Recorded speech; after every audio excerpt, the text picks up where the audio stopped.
What role should religion play in a free society? More and more people today would answer, none. That would not have been the answer of the founders of the United States, the men who fought the American Revolution and wrote the country's Constitution.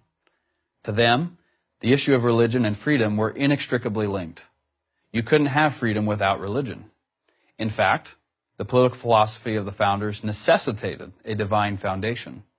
Thomas Jefferson makes this clear in the Declaration of Independence when he writes that all men are endowed by their Creator with certain unalienable rights. The purpose of government, Jefferson and his compatriots believed, was not to bestow rights. Rather, it was to protect those rights already endowed upon human beings by God. But government isn't enough for a free society. A moral people is also required. That is, a people moral enough to police itself. Virtue or morality, George Washington observed, is a necessary spring of popular government. Thus, for the founders, liberty was not merely the ability to do what one wanted. It came with moral demands and boundaries. They all accepted the rule of life expressed by Benjamin Franklin. Nothing brings more pain than too much pleasure, nothing more bondage than too much liberty. The founders knew that the absolute enemy of freedom was, ironically, a freedom that was absolute and unrestrained. And where was this restraint going to come from? Their answer was religion, which for them, because of when and where they lived, was some variety of Christianity. Let divines and philosophers, statesmen and patriots unite, Samuel Adams wrote, in instructing citizens in the art of self-government. In short, of leading them in the study and practice of the exalted virtues of the Christian system. The Christian system to which Adams refers is composed of Judeo-Christian values, the values rooted in the Old and New Testaments, both of which were referred to by the founders with equal conviction and frequency.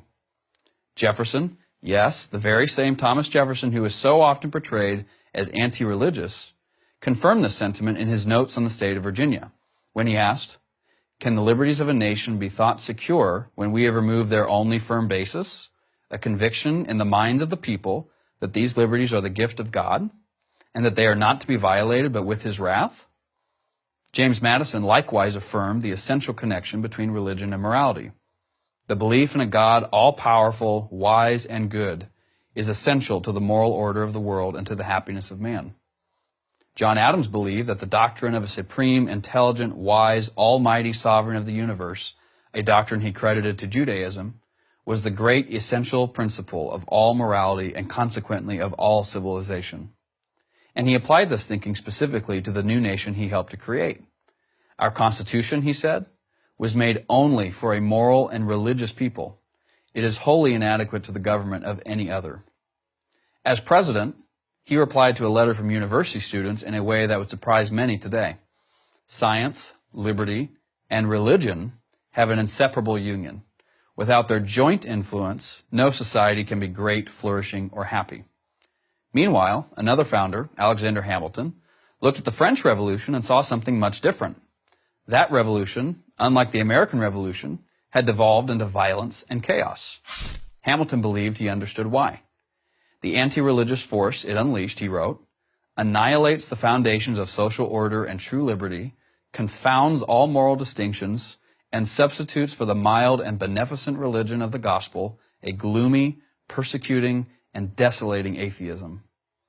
For the founders, a free society divorced from religion simply could not work and would not survive. It is no wonder, then, that in his farewell address, George Washington chastised those who would claim to be patriots and yet undermine the influence of religion. Of all the dispositions and habits which lead to political prosperity, religion and morality are indispensable supports. In vain would that man claim the tribute of patriotism who should labor to subvert these great pillars of human happiness, these firmest props of the duties of men and citizens. The founders did not demand that anyone believe in any particular religion or even in God. Quite the contrary. But while they understood the value of a secular government, they feared a secular society, one without religion. So should we. I'm Joshua Charles, writer and researcher at the Museum of the Bible for Prager University. Hey, hope you enjoyed the video. Did you know PragerU is 100% fan-funded? We make videos for people like you because of the support of people like you. Click here to help out and help us keep knowledge free for everyone.